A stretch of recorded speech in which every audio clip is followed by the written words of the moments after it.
Okay, hi guys, this is Kuya Ben Crypto. So, quick update tayo sa mga TA natin. So, currently, yung market, medyo, hindi ganun ka taas yung volume. So, baka ito yung effect nung last week na, weekend natin. So, nagkaroon tayo ng pump nung weekend, di ba? So, baka ito yung correction. So, nagkaroon ng correction. Usually kasi kapag weekend, di ba, wala tayong walang institution ng weekend sa US. So, possible, ang nangyari, kaya nag-pump is Wales. So, ang nangyayari kasi kapag ganyan, kapag nagkaroon ng Wales sa weekend, possible, yung Monday and Tuesday natin is correction. So, ito siguro yun, nagkakaroon ng correction. So, possible yan, bukas, magkaroon ng galaw. Pero kanina, inaabangan natin 'di ba nagkaroon tayo ng nagkaroon ng report sa CPI. So, bumaba yung yung result. Kaya lang hindi siya ganoon nag-pump. So, ito yun dito banda yun So, di siya ganoon nag-pump Ang baba ng volume. So, baka ito nga yung correction nung weekend. So, lagi natin tandaan yun. Kapag nagkaroon ng pump ng weekend, possible whales.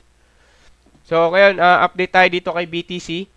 So, si BTC, kung mapapansin nyo kagabi, nagkaroon tayo nagkaroon ng retest dito. So, nabasag niya itong unang support natin, bumaba hanggang 100,700. So, 697.8. So, hanggang dito lang siya. Tapos, na-reject niya na. Tapos, nagkaroon ng retest dito sa sa support natin. So, 'di ba, lagi natin sinasabi noon, yung support natin na na-break or yung resistance natin na na-break, pwede natin gawing support and resistance. So, ito kung mapapansin niyo nagkaroon ng retest, bumaba ulit. Tapos, binasag niya na ulit. So, ngayon, ongoing ng retest dito sa support ulit. So, check natin kung after retest ito, dediretso na ba siya taas do, pabalik doon sa may sa resistance natin, or didiretso pababa ulit dito, i-retest ulit tong support, or either basagin ulit tong support. So, ang next support natin dito is possible ito. Itong so dito. So, pwede dito, ito yung next support natin, or dito sa break resistance natin. So, ito dito pwede yan. Break resistance natin. Possible dyan yung next support natin kung mababasag to. Pero inantay natin dito yung balik nito sa resistance Kapag bumalik to sa resistance, ang aabangan natin dito, possible ba basagin niya na yung resistance tapos makuha na ulit yung all-time high. So, yun yung mga chine-check natin. So, currently, yung market medyo mababa yung galaw. Kaya hindi natin na ganun nararamdaman talaga siya. Pero kung mapapansin nyo, nagkaroon ng balik to bumalik siya ulit dito sa support Kaya lang nire-retest niya ulit ngayon. So ngayon, ang retest nito, possible ba after nitong candle na to, kapag ito na-reject, possible balikan niya na yung resistance. Pero kapag ito na-break ulit tong support na to, possible i-retest niya ulit tong support dito sa baba. So, ito yung pinaka-strong support natin dito. So, check natin kung ano yung possible mangyari kay Bitcoin. So, next, si ETH. So, si ETH, kung mapapansin nyo, yun. Yung support natin na plotted, hindi pa rin nabe-break. So, still, pa rin to, rejected. So, mapapansin nyo, ito yung support natin. So, rejected pa rin. So, after niya ma-reject to, lumipad siya ulit.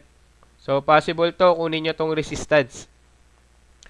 Then, ang aabangan natin dito, so naka-trade tayo dito So, naka-ongoing trade tayo dito. So, possible ang aabangan natin dito kung lilipad to, kung mababasag niya na ba tong resistance na to. Pero still, rejected pa rin tong resistance. So, currently, kinukuha niya tong resistance. So, check natin kung ano yung possible mangyari. Ang dalawang possible mangyari dito, either makuha yung resistance, or magre-retest ulit dito sa support. So, ganun yung possible mangyari dito. Check natin kung ano yung possible mangyari. Pero, nagkakaroon naman ng, ng galaw tong ETH. So, nagsa-sideways siya, nagko-conso siya dito sa support and resistance natin. So, check natin kung ano yung possible mangyari dito, kung ano yung basagin niya, kung resistance ba or itong support. So, after ng resistance, check natin kung ano yung possible. Kung mabibreak tong resistance, kung ano yung possible ma-plot natin next resistance natin. Okay? So, next. Next natin, XRP. So, si XRP, yan, currently, kinuha niya yung IDM dito. Tapos, biglang bumalik. So, ngayon, check natin kung i-retest niya ba tong support. So, possible kasi i-retest niya tong support or itong IDM ulit dito. So, pero kung currently yung yung market nagko-conso pa rin dun sa support and resistance natin.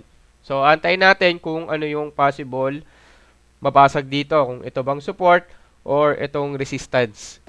So, check natin kung ano yung possible mangyari. Pero dito, marami naman tayong pwedeng i-plot dito na magiging next support natin kung mapapansin nyo. So, pwede tayo dito. Next support natin. So, pwede rin dito. So, madami tayong pwedeng gawing support dito. Kay XRP. Pero, still, yung galaw niya nasa loob pa rin ng support and resistance natin. So, hindi pa rin siya nabibreak ngayon. So, check natin bukas kung ano yung possible na galaw kay XRP. Kung babasagin niya ba yung resistance or i-retest pa rin tong support. So, currently, rejected pa rin. So, many rejected to. Ito, dito. Tapos, ni-retest niya dito kinuha niya dito yung IDM niya. Tapos, biglang bumalik. So, check natin kung possible kasi mangyari kunin tong support. So, next, SIPY. So, SIPY naman, still, ganun pa rin. So, kahapon, di ba, nabasag yung, nagkaroon tayo ng resistance, tapos nabasag, so ito na yung bagong resistance natin. So, currently, yung market din kay PI is, nagkakaroon ng consolidation dun sa support and resistance natin. So, rejected dito, rejected dito, rejected dito.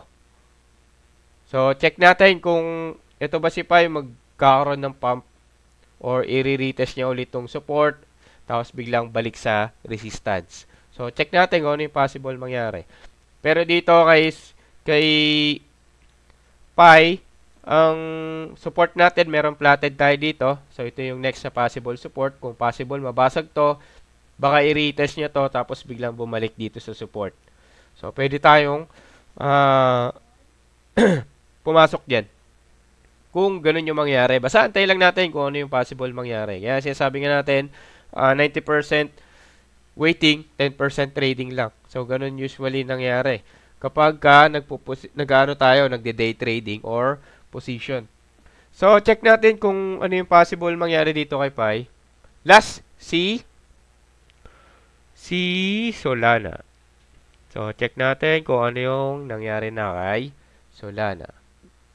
So, ito currently, for me, rejected pa rin to eh. Kasi hindi siya tumuloy. So, currently, rejected pa rin siya. Nagko-conso pa rin siya dun sa support and resistance natin. So, di ba, kunyari, no, makikita nyo, nagkaroon tayo ng bagong resistance.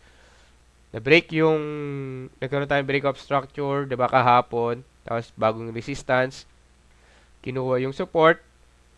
Binalikan si resistance, still rejected, kinuha ulit yung support, umangat, nagkaroon ng retest ulit sa support, tapos umangat ulit. So, ito possible, magkaroon ulit ng retest dito sa support. So, ayun yung possible mangyari. After nyan, possible, balikan na tong resistance. So, yun lang naman. Antay lang natin kung ano yung ibigay ng market. Kung mababasag ba yung support or yung resistance.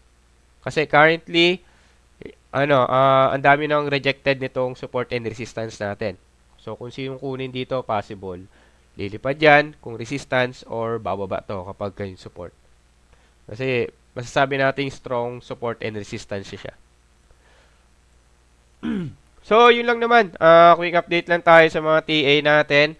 So, check natin kung ano yung possible mangyari bukas. Kung magkakaroon ba ng galaw. Kasi, kung mapapansin natin, nagkaroon lang ng consolidation sa mga support and resistance natin. Kaya, nag-sideways lang eh. Baka dahil to sa whales last weekend, nung Sunday. Kaya nagkaroon ng ng correction ngayon. So bukas yan possible may galaw na yung market. So yun lang, this is Kuya Ben Crypto. Peace out.